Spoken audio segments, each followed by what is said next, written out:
Agencies in our community are doubling at a massive rate and grabbing massive market shares while the competitors and most agencies are actually pulling back. Now, you might be thinking, now is not the time to invest, but history proves the exact opposite.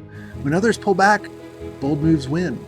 And it's going to feel like you're cheating, right? Lower competition, faster client acquisition, higher pricing power.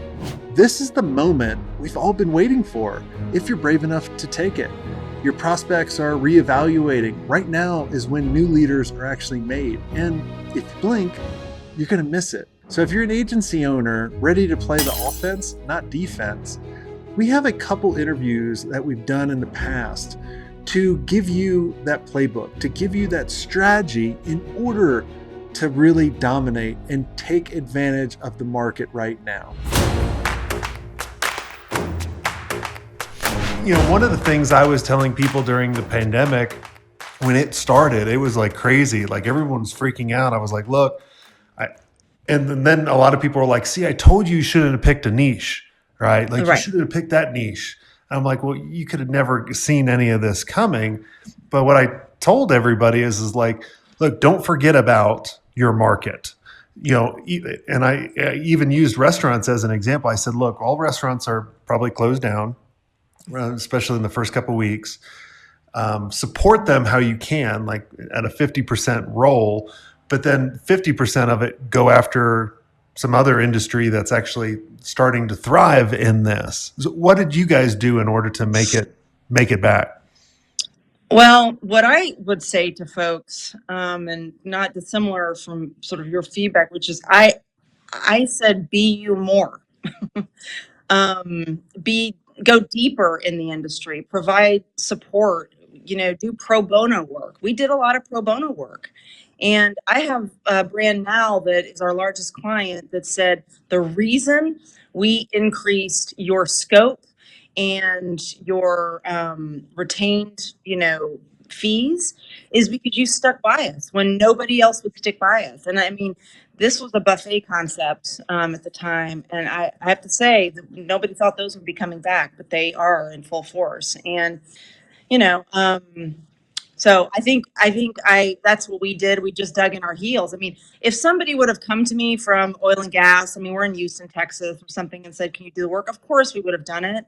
And we did do a couple things here and there, but really, we just did more restaurants. And we also offered up services that we do, but was meeting the needs of the brands like virtual brands. On our last mastermind call, we were talking a little bit about, the looming recession, or, what people are calling recession, but not seeing signs of. And you asked everybody in the group who was around in 2008, which you clearly were. You're at 8-9 years into the agency. So at that point, if you can remember roughly, what was your revenue range at that point in time, and how did you navigate that?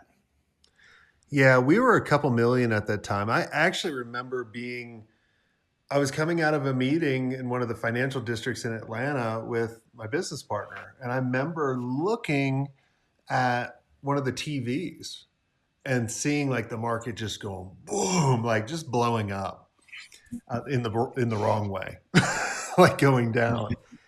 And I remember going, oh man, like you remember, and I went to Kirby. I go, you remember when the 9/11 happened and everyone started pulling back, but we really started investing more and we grew. I was like, this is going to be the same thing.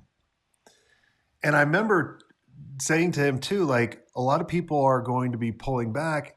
If we can really get even more focused and find more strategic partners and really kind of almost going to, like we always talk about to the mastermind members, coming up with your top 100 list. Like who are the people that we know needs our help, that we can help, that can pay our fees? And we made a list and we really started attacking that. And in 2009 was, we grew every year, but 2009 was a really big growth year. I think we grew by 50% or something like that. And that just kind of catapulted us to, we were able to pick up amazing team members for prices we probably couldn't afford a year prior just because everyone was doing layoffs. I think in 2000, because we weren't out of it in 2010, if I can remember, we bought a small agency in Costa Rica in order to get a little bit more efficient on some of the things that we're doing. So, we just looked at it, the opportunity, rather than some people are kind of freaking out and saying you got to pull back. When recessions happen, the people I see that take advantage of this are the ones that get Yes. really laser specific at who they're going after. And they're not really necessarily saying laser specific on who. It's more about that problem or that challenge that they can actually solve. Because when things slow up and people freak out, well, they'll freak out for about a month. And then people are Yeah. like, oh, well, I still need marketing. I still need help with Yes. streamlining my technology and all of this, where they can actually accelerate. And I also look at a recession too as this is where you can pick up the best people in the industry. Yep. In a nutshell, you want to be more communicative with your clients during such times, and you want to educate them, right? That rather than being a salesy, just educate them what is needed, and they are not gonna stop certain activities. One, good thing I see, like you said, recession is something you can see it as an opportunity as well, right? So we work with a lot of small to mid-sized agencies and help them with white label services, building websites and everything, right? So I think what happens that during recession, the big businesses like mid-sized, small businesses, enterprise level businesses, they always look for the cost-effective solution, right? And they always look for agencies to work with, who can provide them, a cost-effective solution. So I think there is a huge opportunity in such times for small to mid-sized agencies to land enterprise level clients, right? Because those enterprise level clients would not prefer to go with like enterprise level agencies just because of the cost concern. So if the enterprise level agency is charging, let's say, $50,000 for a website, and if small to mid-sized agency is doing the same website for $25,000, then now the small to mid-sized agency is not just getting a client, but they are also not just getting an enterprise level client, but they are also securing $25,000 business, right? So you have to pivot your messaging during such time, that okay, how to turn this into an opportunity, and that's something we have done in the past as well. So did you experience a lot of churn at that point in time where people were having those knee-jerk reactions and pulling budgets or freezing budgets? And, how did you respond? Well, we'd have conversations. I got ahead of those conversations, right? So I would go to, a Georgia Pacific or wherever and saying, look, your executive team may be starting to freak out because of X, Y, and Z, of all the news talking about a recession and the stock market crashing. But I told them, like, when everybody pulls back, that's kind of when you have that opportunity to kind of leapfrog a lot of people. And I'd say, do you want to leapfrog them?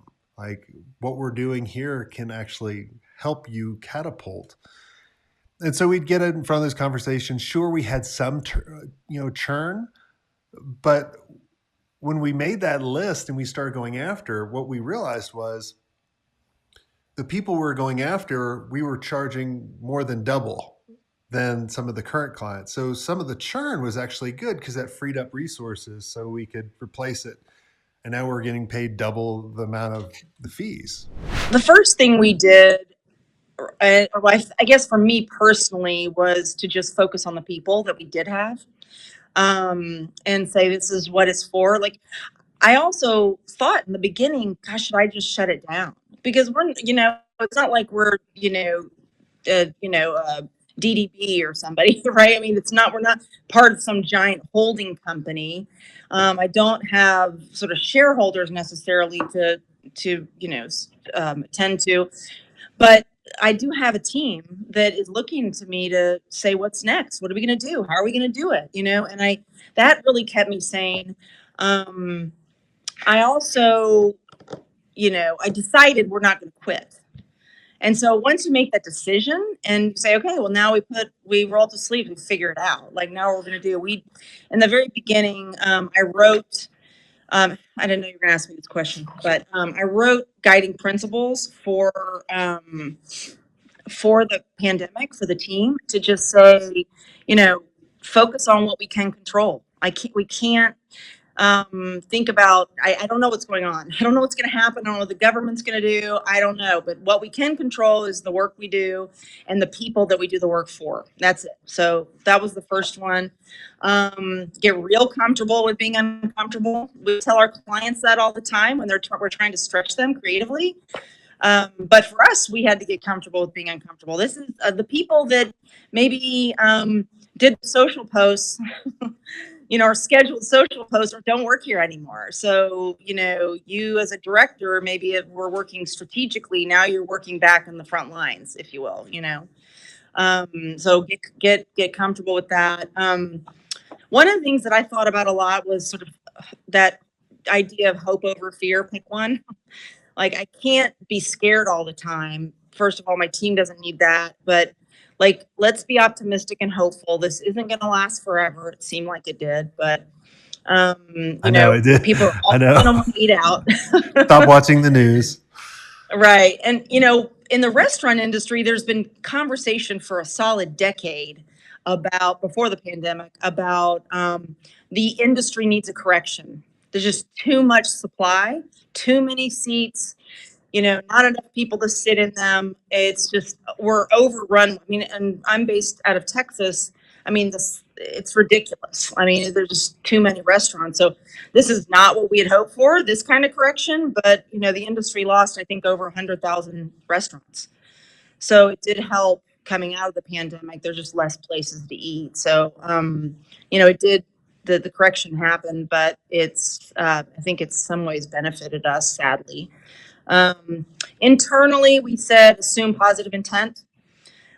Just look, nobody's out to be an asshole. You know what I mean? We're just all trying to figure it out. We're all wearing our pajamas to work every day. I've got kids at home, just assume people are doing their best and they're trying to do their best. And then the last thing we said internally, which everyone said, I think, well, not everyone, but I think folks that really wanted to make a difference, was let's not waste the crisis. Let's go figure out what we're going to spend our time, the PPP money and all this. Let's figure out what we're going to spend it on to, come out of the other side better, stronger, clearer, I hope you enjoyed this content. If you want more content like this, make sure you click on the link on the screen or check out your most popular podcast platform where the full episode is there. And until next time, have a swank day. What are you doing? Go check it out. Click on the link. I'll see you soon.